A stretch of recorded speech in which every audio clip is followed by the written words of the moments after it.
All right, let's talk about Macbeth. We all think we know the story, right? A tale of ambition, murder, and a whole lot of drama. But what if we've been looking at it all wrong?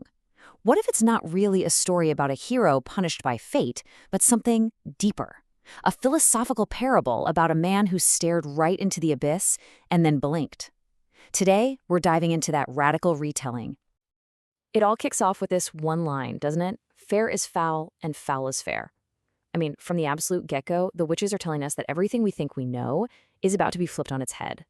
This is not just some spooky chant to set the mood. No, this is the entire theme of the play right there in the first few minutes. It's a heads up that we're entering a world where good and evil, right and wrong, well, those lines are about to get real blurry real fast.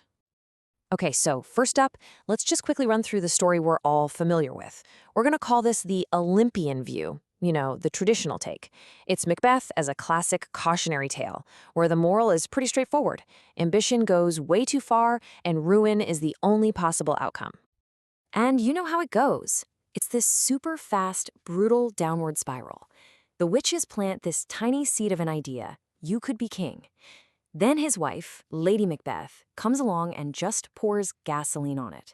So he murders the good King Duncan, grabs the crown, but then he can't stop. He's got to keep killing to hold on to it. It's this vicious cycle of tyranny and paranoia, and you just know it's not going to end well. And of course it doesn't. He's eventually taken down by Macduff. It's the textbook definition of a tragic hero's fall from grace. And in this version of the story, what's so powerful is all the supernatural and psychological stuff, right? You've got the floating dagger pointing the way, Banquo's ghost showing up to dinner, Lady Macbeth trying to wash phantom blood off her hands in her sleep. These are all treated as classic signs of a guilty conscience, of a mind completely breaking down under the pressure. And the witches? They play him perfectly, giving him these prophecies that make him feel invincible, which, of course, just leads him straight to his doom. So, the verdict from on high? It's pretty cut and dry. Macbeth messed with the natural order of things, and the cosmos, well, it corrected the problem. His story is the simple moral lesson: don't do what he did. It's powerful, it's clear. But what if that's not the whole story? What if there's another way to look at this? Okay, so now for the twist. We're going to hear a rebuttal, but it's not coming from the gods. This one comes from, well, let's just say a very different place. It's a radical reinterpretation of everything we thought we knew about Macbeth. And here it is, the absolute core of this new idea. Forget fate, forget divine punishment. In this version, Macbeth's story is about a man who got a peek behind the curtain of the universe, saw that it was completely empty, that there were no rules, and he just couldn't handle it. He failed the test. He blinked. So, let's put these two views side by side. It's a huge difference. The Olympian view says he's a classic, tragic hero, a puppet of fate, punished by higher powers.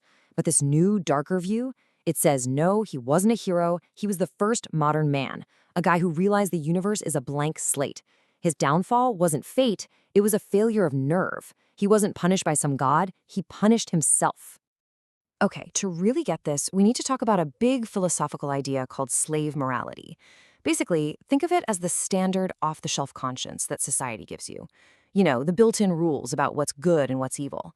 And from this new perspective, Macbeth's real fatal flaw wasn't killing the king, not at all.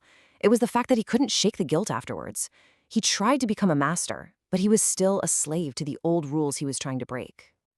And that is the heart of it. The real tragedy here isn't his ambition, it's his weakness. See, he was brave enough to do the deed, to grab power in a world where there's no divine referee, but he just wasn't strong enough to invent his own rulebook and actually live by it. It's like he wanted the crown of a master, but couldn't get rid of the conscience of a slave. And when you look at it this way, it totally changes how you hear his most famous speech. A tale told by an idiot, full of sound and fury, signifying nothing. It's not him crying about his terrible fate. No, it's a confession.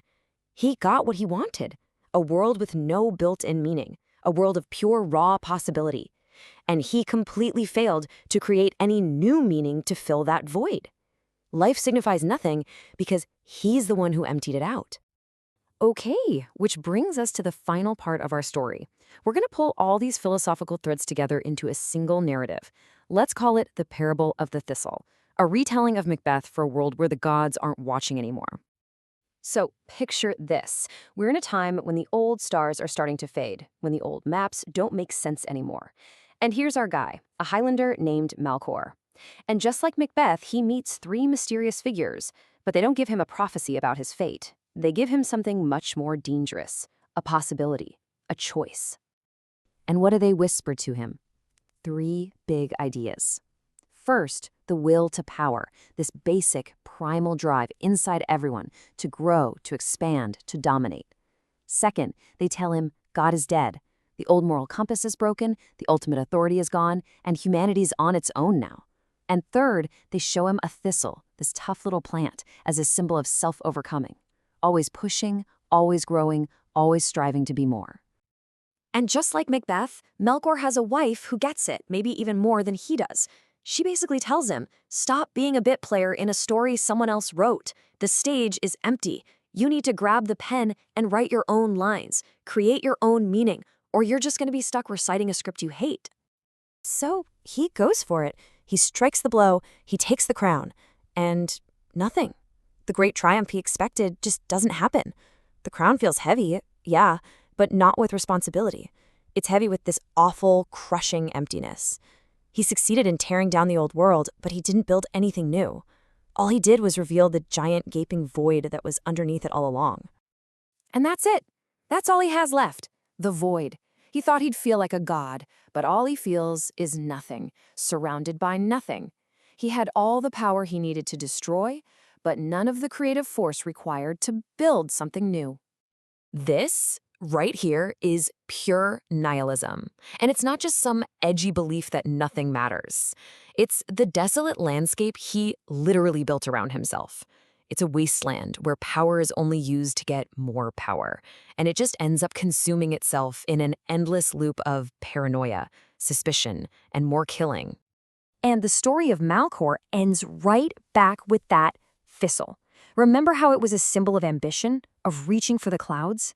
Now, it's just a dry, pricking weed in the wasteland he created. The very thing that represented his potential now marks his absolute failure. His legacy isn't a kingdom. It's just a wasteland. So that leaves us with a really tough question, doesn't it?